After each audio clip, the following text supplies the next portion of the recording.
ඔබ දැන සිටියාද අපේ මහරදුම නගරය දිනෙකට කසල තොන් 110ක් නිපදවන බව. මේ සෑම කසල කැබැල්ලකම අපේ දරුවන්ගේ අනාගතය රැඳිලා තියෙනවා.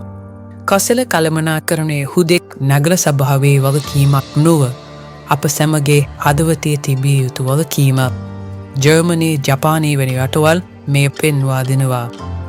අපේ ගෙදරින් මේ වෙනස ආරම්භ කරමු. දරුවන් සමග එකතු වී කසන වෙන් කරන්න. සතියකට දවසක් අපේ පරිසර දිනය ලෙස නම් කරගමු. කුඩා නිවාස වනත QR කේත පොදු කොම්පෝස්ට් අංගන මොබයිල් ලෙදියුම් මේ සියල්ල ලෝකයේ ක්‍රියාත්මක වන විසඳුම්. අපි 7R ප්‍රතිඥාව අත්කර ගනිමු.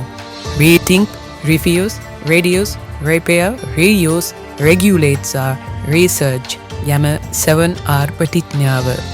ඔබ මිලදී ගන්නා සෑම දෙයක් ගැනම දෙවරක් සිතන්න. තාක්ෂණය අපේ මිතුවෙක් කරගමු. මාරගම නගර සභාව සහ කවුන්සලය සමග එකතු වී නව විසඳුම් සොයමු. මතක තබා ගන්න. පරිසරය සුරැකීම යනු අනාගත පරම්පරාවට දෙන අපේ වටිනාම උරුමයයි. අද අපි කරන සෑම ක්‍රියාවක්ම හෙට අපේ දරුවන්ට ලැබෙන තෑග්ගක්. මහරගමු අපේ ගෙදර, අපේ පරිසරය, අපේ ජීවිතය.